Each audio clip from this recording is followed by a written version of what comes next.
Apple lovers. Welcome to Apple Lover page. Welcome to Apple Worldwide. Don't never argue with a liar. Don't ever argue with a narcissist, guys. You are not going to win. You are not going to win, guys. Never argue with a narcissist. You ain't winning, okay? Narcissist needs your energy to feed on. Physically, emotionally. Detach, else you'll be wasting your time. See that? Yep. So welcome. My name is Mama Godwins, and I am a psychiatric nurse practitioner. I am a single mother of 2 boys, and yes, I'm a proud divorcee. And I was talking to my Facebook crew a minute ago about why I want to do this video. Over the past week or month, we had Apple lover died. Apple lover's friend died from domestic violence. Over the past week, we have somebody who is a PhD holder from Ghana died. Hello, Verlene George. Thanks for coming. So she died. She's a PhD holder. She's a founder of some organization in Ghana, and unfortunately, the news I'm hearing is somebody poisoned her. We don't know who, but hey, malicious people are everywhere. Then we also have a lady who died in Nigeria in similar case like Osinechi's case, where the husband has been engaging over the years in various acts of domestic violence and hostility directed at her. Eventually, he took her life. And then, like, the list goes on and on and on. A lot of people have died over this past few weeks from domestic violence, and as a result, I thought it's wise for us to. Hi, Miss Daphne, how are you doing? Good to see you. Thank you, Mama. Thank you. So you see, domestic violence, all we think about is the physical effects, the physical harm. How about the scars that you don't see? How about the hidden pain that you don't see? How about the tears that you don't see? The scars are there. Everybody sees them. But how about those you don't see? How does it affect our lives on a very long-term basis? So, I always have to find something for us to review, right? Okay.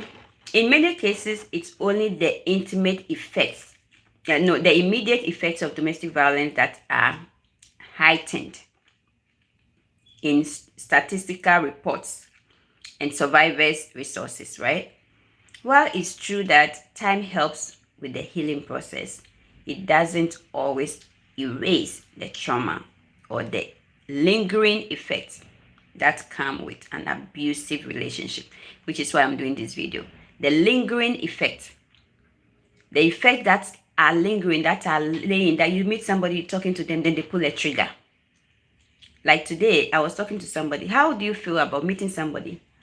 And soon as you meet them, can you guys like the video? The person who liked it, thank you for liking it. I was talking to somebody today, stranger, I don't know her from Adam. Oh, she started talking about somebody to me. I don't know this lady. I don't know who she's talking about. But she's instantly ranting, talking everything negative. How they don't know how to dress, how they are this, how they are that. Since they are this, since they are that. Can you imagine? The way they dress, the way they present. And I'm like, is this person okay? You don't even know me. You're already spewing about hate and dislike of about a stranger, to me, a stranger you are meeting. So sometimes you wonder, is this person okay? Are these people okay? What are the contributing factors? What are the lingering effects of trauma, of domestic violence that will make you see somebody, and even before you could open your mouth, they are jumping the gun? Have you asked yourself that? You understand? Hello, Augusta. You see what I'm saying? Unfortunately, okay, in addition to mental trauma, Domestic violence can also have lasting physical effects as well. Unfortunately, the mental and physical after effects, as well as the impact on personal relationships, which is the issue I have at stake. The impact of domestic violence on interpersonal relationships, which is what I just described a minute ago. It affects the person to the point where even when they meet people, their interaction is obviously seen as, is this person okay? So if you are not sensitive enough to be calm, I posted a video on Facebook yesterday and on the same on Instagram and TikTok. And I was describing hallucination, how a patient that have schizophrenia or manic personality is hallucinating. It is very stressful for them. Sometimes they are listening to you, holding a conversation with them. At the same time, they are also listening to the sounds, the voices in their head, telling them stuff. Can you imagine how traumatizing that can be for them? And that is the thing. So if you, the reason I do some of these things is so that you will be more sensitive and aware, mindful, practice mindfulness. So that when you're talking to somebody and the person, and I said, be kind to people, and the person started reacting out of proportion, then you'll be like, I'm telling you, trauma has a lasting effect. Like right now, I'm talking to you. My son just texted me. Since you said we have soap, then can you start doing the laundry? You see, the sense of the lack of politeness, the lack of, and this is the same child you probably would tell, do something. I'm coming from work or I'm at work, do something, and they won't do it. But he want me to do his laundry for him. You understand? And under normal circumstances, I would do it. But in this case, I won't do it because it's a moment to use to teach him. So he will come home from church disappointed, and then we'll have a conversation about it. Why you think you shouldn't be polite, you should be instructive, but you should not be instructable. It is relationship. This is interpersonal relationship issues. The hostility, the projection, all from the foundation, the sense of the lack of empathy. It is all nurtured. All right. So trauma has lasting effects on both physical and mental health.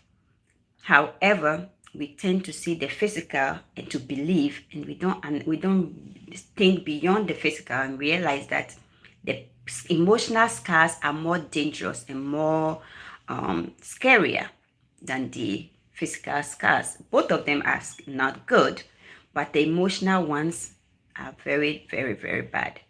I mean, if you ask me, okay, some of us are here. It takes the mercy of God. It's just by grace of God that I'd rather be quiet than respond. Just why? Because I want to maintain my sanity. Yeah, Then I think I've come a long way because as the person was talking to this morning, describing their boss and how they are and all that, basically I'm present, but I wasn't. I was there. She think I'm listening to her, but I wasn't, because I zone out, because the negativity early morning is too much. I can't even handle it. I can't deal with it. I have to find my own way of coping to maintain my sanity. It's important to learn some of these coping strategies so that you don't have to carry others burden, others stress on, because the way the person is talking alone it projects stress internally for me, from my assessment point of view. All right, thank you all for coming. I see 7 people watching, but we have 1 like. Kindly like this for me. Thank you. So it says that unfortunately the mental and physical after effects, as well as the impact of personal relationships, can linger for years or even decades after the survivor leaves the toxic situation. And I can believe me on that one, it can last for decades. All right, learn more. So physical health issues, these are some of the physical health issues that you can expose yourself to if you stay in an abusive relationship. Where is the like button? Oh, it's right there in front of you. Look for it. Tell me how to like it. Ooh, really? It should be an arm. It says thumbs up and thumbs down. It's under your video. Thumbs up and thumbs down. You see it. You know, thank you for liking. All right. Most people think of bruises and broken bones, like the lady that went to the trauma center and then eventually came and got poisoned, right? When they think about intimate partner violence, which is common, right? It is, right? But also, only part of that is just part of the full story. The physical harm that you see that makes you believe somebody, which is why I talk a lot about victim blaming, because the fact that you don't see the scars, the outward scar, doesn't mean that they don't have scars. You don't have to see a scar to believe a victim. Don't victim blame. Just believe the victim and seek them help. Get them to a professional who can analyze, assess the situation, and determine, is it true that they are going through, such a thing, than you judging and not leaving, offering help and leaving them in a situation where it can probably end up taking their lives. Okay. Due to the high levels of stress that victims of domestic violence experience, right? In addition to these serious physical problems, survivors may be forced with lasting reproductive health problems. You need a strong immune system. You need a strong psychological balance to be able to have a child. But if you are stressed all the time, you can be pregnant and you can lose the baby through autopsy. How do they call it? How do they call it? Ectopic pregnancy. Or you can also have how do you call it, miscarriage, right? Because of the imbalances within your internal system, within your body. There is no homeostasis.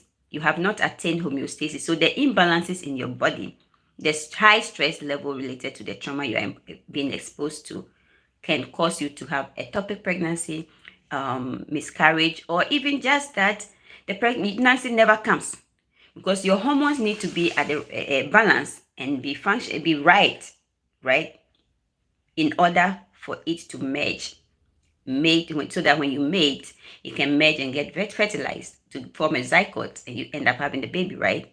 However, your stress level is so high, your chemical imbalances will affect if you're gonna get pregnant or not. Okay, so you see somebody, you're gonna label them with barrenness when you don't even know their unique situation. Sometimes they don't even have any infertility issues. It's just that they are being exposed to a high level of stress related to domestic violence. One way that abusers exercise their control can include interfering with their victims' sexual health. This is so real. Sometimes, you know what they do? You can have intimacy with your intimate partner, and they will abuse you in the sense that they abuse your emotion in the sense that they just do it to release, for them to be satisfied, and then they leave you there unsatisfied and walk away. So they use it to abuse, to punish you, basically. And when they come and you are not ready to, you don't want to get engaged to, they will blame you for it, they will label you for it, they will do this. But soon as they are able to get away with it, with you, with your body, they aggressively get involved with you, withdraw, and leave whilst you're still there unsatisfied. So it's not mutual. It is very true, and it's a way that abusers, victimizers, and narcissists use to also control your sexuality. And this can affect whether you are able to stay stable and get a baby, get conceived or not, okay? Also called the reproductive coercion, okay? Reproductive coercion. This type of treatment can result in unwanted pregnancies or sexually transmitted infections, or what I described, ectopic pregnancy, because you can be pregnant but it will get away because of the stress level, because of unhappiness because of everything that is surrounding the situation. Okay. According to Liz Roberts, the chief program organizer of at Safe Horizon. Hi. At Safe Horizon, they say what there are so many ways someone can be placed at risk for STIs, sexually transmitted infections, or unwanted pregnancy, and that can obviously have great consequences down the road. Imagine having a child with such a person. Look at what some of us have been exposed to for years, and we're still exposed to it. So it's important that we identify the signs. I just showed you how some of the things they do. They they coerce you into getting intimate with them. And then when they can't get their way, they either violently get away with, take advantage of you. Even if you are their wife, they still don't have to do it to take advantage of your body. It should be mutual consented decision, right? So through that process, you can get pregnant. Like the lady who passed away, their best friend who passed away. She didn't have a child. So such a person who is trying to not lose you yet, because you don't have a child, there's nothing linking you people. So when you are gone, you are gone. That person, I don't have water here today. That person will do something like this. If they can get this as an option, they will do it so that they can get you conceived, so you get to stay. Okay, that's one way a narcissist, an intimate violent, a partner violent, a perpetrator can coerce you to remain in the abusive situation. Okay, it's estimated that in the US alone, 3.6 million is spent medically, legally, and mentally on mental health costs. Guys, I need water.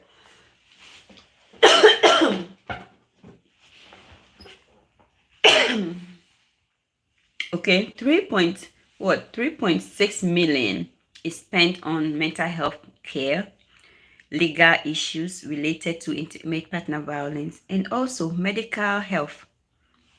Okay, that are all due to domestic violence or intimate partner violence. I need to go downstairs and get water.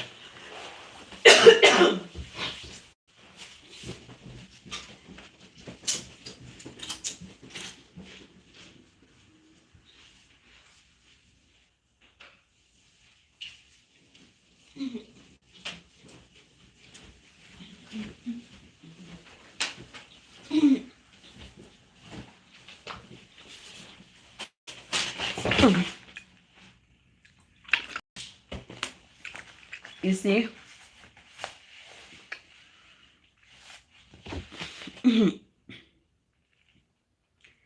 in most oh no, we're not there yet. Yeah, we talk about that. So future generation and trauma, how does you staying in a domestic violence situation and tolerating, I wouldn't say you are accepting it, I would say you are tolerating it because because of the circumstances that could be preventing you from living, the codependency, the what family people will say, the what your friends will say, the co-workers, the cultural impact, making it seem like you are a failure because you left a marriage or you had an unsuccessful marriage. So I wouldn't say that you are tolerating it or you are accepting it, but you enduring it. Because pretty much that's how I would like to put it. I don't want to victim blame.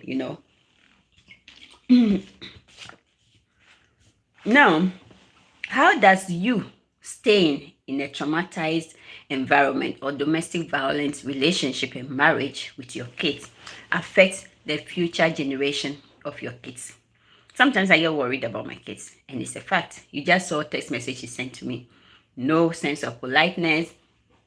He's going to church and he don't want to go, so he has to come up with, my clothes are dirty. How can your clothes be dirty when I could pull clothes out for you? Then I pull clothes out for him. As soon as he left unhappy, so he has to send me a message ordering me. And my kids are boys. So it bothers me sometimes because these are boys that may get married one day. And is this how they will treat their wives? It's very, very concerning to me. But this is what they grew up knowing. The violence after I was gone and I was denied access to them, not because the court denied me access, but the court orders it. And when it's time for me to have them, I'm refused. I have to be struggling to see my kids. For what reason? And all they were exposed to is hostility, hostility, hostility. Being directed at me and at some point being directed at them directly. And this is where we are. So when we talk about the future generation, it's the generational trauma. It's real. So why would you want to stay in such a situation, knowing now through what I'm saying that the impacts can be lifelong and can even be generations after generations? Why would you want to stay in the name of, oh, my kids, I want my kids to have a father, I want my kids to see their father? Really? Okay, a relationship that includes domestic violence doesn't only impact the two people directly involved, that is the two parents or the two intimate partners. In most cases, physically abusive relationships takes place in the home with what? With children present. According to recent studies, recent research from the American Psychological Association, an estimated 3.3 children are exposed to what? Violence against a female caretaker. Who is a female caretaker? Their mother. The mother that took them away to escape that abusive relationship is struggling with emotional issues. Is struggling. Sometimes I feel ashamed talking to my kids because the minute you open your mouth to talk to them, they are ready to pull a trigger. So you have to always be careful. Sometimes I'll be say like, take a deep breath, calm down, let's do this again. You see, excuse me. So as a parent that has endured domestic violence and then you took the kids away and then you don't have any support, sometimes you can be triggered to do what? To also inversely become hostile towards the kids. You understand? Because emotionally, you may be dealing with struggle and having some struggles. Challenges that comes with being a single parent are real. You understand? So sometimes it can affect you and your interaction with your kids. So you have to always be mindful. So it's talking about a study that has shown that 3.3 children that are living with single mothers have been exposed to domestic violence. Single mothers that escaped or left a traumatized environment, a toxic relationship, have exposed their children also to domestic violence after they left the abusive marriage. So what can we all do about this? Talking about it more so people are more aware. So as a parent that you left, seek help to help you psychologically to deal with whatever challenges you're having. Seek help and resources in your community to find out how you can even get respite care. Respite care is important, which is what I'm about to do. I'm about to let my kids have be taken care of. With private teachers that I can afford it. In America, I have to pay $4,000 or $5,000 a month for private tutoring. But if I send them to Ghana, I was doing research on each teacher is 400 cedis a month. 400 cedis a month. Let's say it's 500 cedis a month. And my plan is to get teacher for English, math, science, and computer science. So these 4 subjects, even if it's 500 cedis a month, that is 2,000 Ghana cedis. How much is 2,000 Ghana cedis? Barely $200. Yes. $220 a whole month compared to what? $5,000 a month. And I can have respite care I have not had in 13 years. So sometimes it's important. Whilst you may see it as a bad thing, sending your kids somewhere, my kids have had a relationship with me. I have not missed out. I have missed out on some milestones, but I have not missed out entirely on their milestones. You see that? So we had our bond, and it's at the point where from this stage they have to be on their own. So why would I have resources that I know they need, but can't afford it here and be keeping them? So it's important that as a single mother or a single father that has escaped domestic violence, seek resources for support, seek help so that your kids' needs will not be lacking and your emotional and psychological needs won't be lacking. Everybody's mental health need is at stake at this point. Because when you are not okay, the kids will now be okay. When you are not okay, your actions and your behavior affects the kids and how they respond to you or situations. You understand? You see, this morning, for instance, I haven't done anything wrong. All I said was, good. I came and downstairs and I'm like, prepared to go to church. Oh, my clothes are dirty. No, your clothes, they're not dirty. Mamle went and got him clothes. Because of that, he's upset. So you see, I haven't done anything wrong. I have not engaged in any hostile conversation, nothing. But just because he needs to stay home and not at the church, he's upset. You see, for no apparent reason. So all these things are communication. And most importantly, in Ghana, you're not going to have access to the internet that is causing the problems in the house. This internet issue has become a battle. And I just stopped talking about it.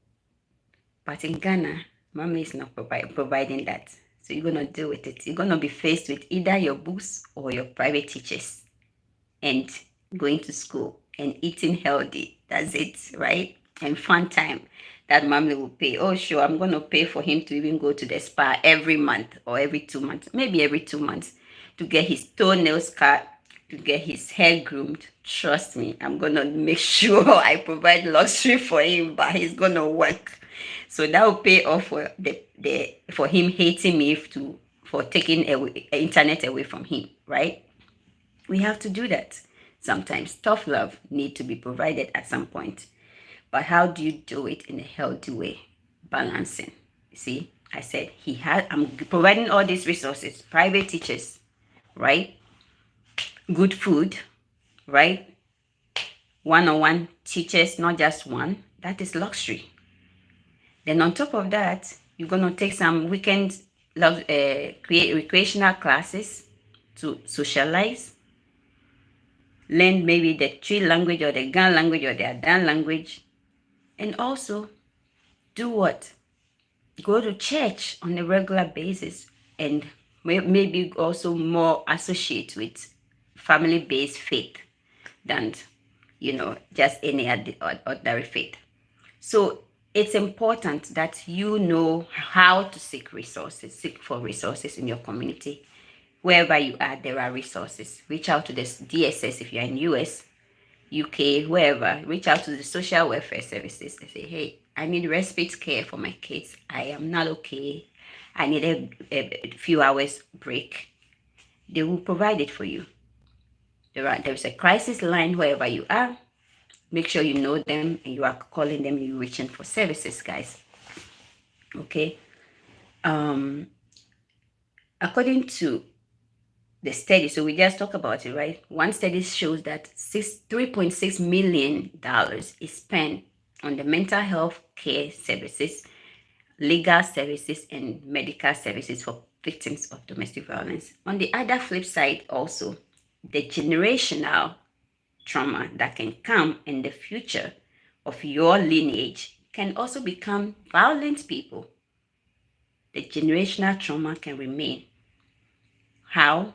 Through you, the caregiver, not seeking help to know how to manage the kids. And your interaction with them also depicts hostility. Eventually, what happens to them?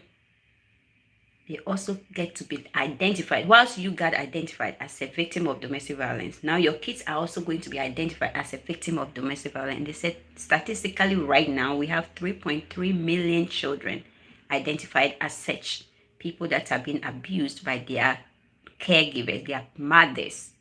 And it's here, it specifically says mothers, okay? 3.3 million children are exposed to violence against female caretakers, such as their mothers. So this is concerning, guys. This is very concerning.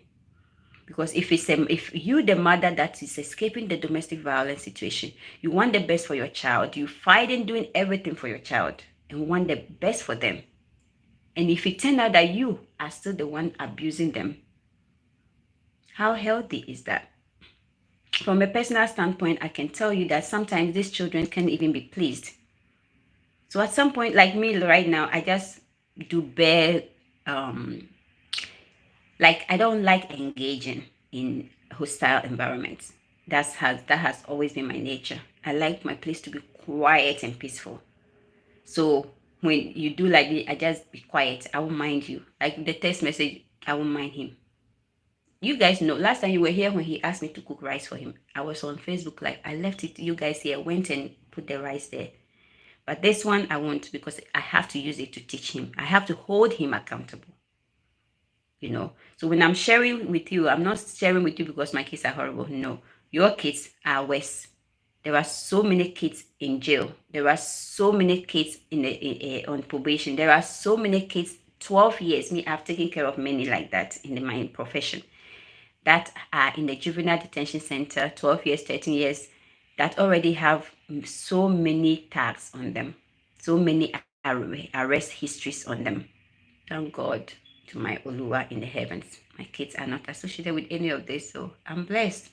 But I'm just telling you, these are regular things parents go through, that you have to learn how to cope with it, how to approach it, how to hold the kids accountable in the same situation you are trying to avoid creating. Okay, yeah. Children and young adults who have witnessed violence will continue to carry that trauma with them over the course of their lives. Is that not true? How did you become a victim of violence? Because that person has a history of childhood trauma that did not seek help to address it and behave more maturely. So your job is to seek help, seek professional help, seek help from people that can have a trusting relationship with you, rather than somebody you go and tell your story to and they'll be all over social media spewing it or telling somebody about it or judging you with it or even blackmailing you with it. Seek help from professionals that know the laws regarding confidentiality, patients' rights. They are patient advocates. Seek help from those people. Coping is important. Ability to live a life that will not seclude you. Don't forget that when you have been a victim of violence, you are naturally secluded. And we're going to talk about that in a minute. You will dissociate, you are isolated because the friends that came in a relationship are split apart, taking sides.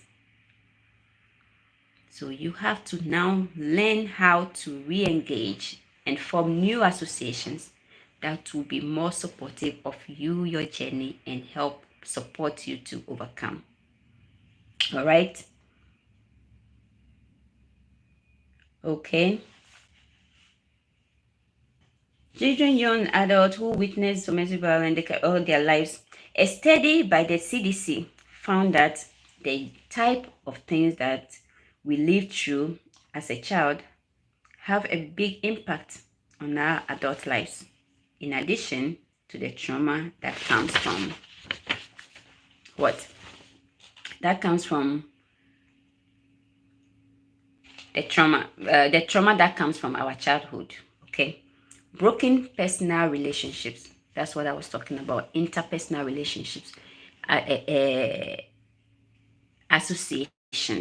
friendships, relationships, intimate relationships, family relationships. These are all affected. So after the scar is obtained, these are other things that can also be seen, and it's very unhealthy. All right. Another long-term broken personal relationships, another long-term effect of domestic violence is the destruction of personal relationships that the survivor needs to rebuild after being isolated by their abuser. Understand that majority of the time, and really no majority, number one reason how narcissists or perpetrators are successful in abusing you or abusing us is the seclusion. My abuser told me, you can't bring your family here. Even the US immigration will not agree. They won't give them visa because you just came here. So they detach you, so they isolate you, so you don't have engagement with your family, with your friends, with people that will be like, something is not right. Are you sure everything is okay? They don't want people poking their nose. They don't want people seeing what they do. They don't want people observing. As a result, what do? They dissociate you.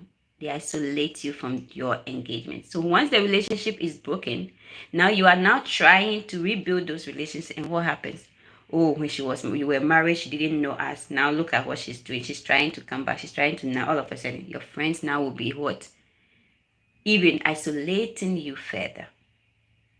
They would judge you without understanding that you were isolated from them. It wasn't probably your choice. And the way the narcissist does it is that they psychologically groom you to think that was the right thing. So as a result, you are conditioned and believes that that's the right thing. And you probably have been mean to your friends and family by dissociating and by isolating yourself from them. Then all of a sudden, when this relationship is all broken, you want to go back and engage with them. You see the feelings? They are not going to be happy with you. They don't want to engage with you. They don't want nothing to do with you, girl. When you enjoy your marriage, did you know them? You see how it goes. So that is why, excuse me, guys, I'm doing this so that you and I all will be mindful. Both the victim, it takes work. Both the victim and the non-victim in society need to understand these things. You understand? So that when a victim is coming back to you and trying to have a relationship with you, you don't judge them. You understand that they were at a place that they were not operating under their own judgment only, but somebody else is influencing their judgment. You see that? It's important that you know these things, so that, because without you, the victim cannot survive. Victims, we need your support. We need your affiliation. We need your engagement. We need your association to feel belonged. So after we are deserted and abused, we are now back. And then you make us feel more isolated. You disown us. We don't want that. We need your support. I want you to be there for me. So I'm talking here in the voice of all the victims out there. We want you. We need you. We want your support. We want you to listen to us. We don't want you to judge us. We want you to play a role in our healing journey. We want you to be supportive. We want you to love us. We didn't commit a crime. We were just victims of crime. And we are sorry if that is our crime, but we need you. So do give us a hearing ear. Do be protective of us, and do support us so we can heal and heal better. Okay? After the survivor has removed themselves from the abuse situation, they may need to reconnect with friends and family members who they were not able to regularly interact with previously or whilst they were married. I just explained all this already. Domestic violence is one of the most damaging experiences a man, woman, or child can experience in their lifetime. That is a true statement. Fortunately, there are many resources available to help you, both new survivors and old survivors that are struggling after months of the effects. Can you be my support? Can you be a victim support? Can you provide a shoulder for them to cry on? Can you provide a listening ear? Sometimes that's all it takes, to listen to them cry on your shoulders and not utter a word, because you don't know what it feels like. Because if you have not endured or experienced or be exposed to domestic violence, you do not know how it feels like or what it entails. So the least I can ask from you is, please do listen. Do listen, people. Do listen. I appreciate you guys, and I will end this here. I don't want it to be too long, but I have another one that is so beautiful. That one will talk about some mental health issues that victims do endure. So we'll leave, and then even substance use and stuff. So we'll leave this here, and I will do that in a separate video again. But this continues to be the series of trauma. Thank you for being here.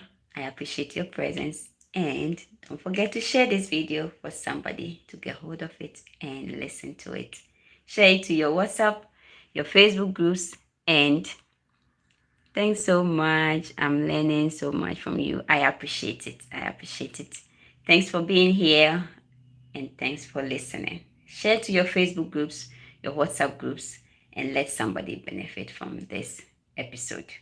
Okay, we'll continue to do the trauma series. Okay, I love you, and I thank you for your support. Don't forget to subscribe to my channel as you are here. Subscribe, like the video, leave a comment after the video, because when you like the video, it helps with the algorithm.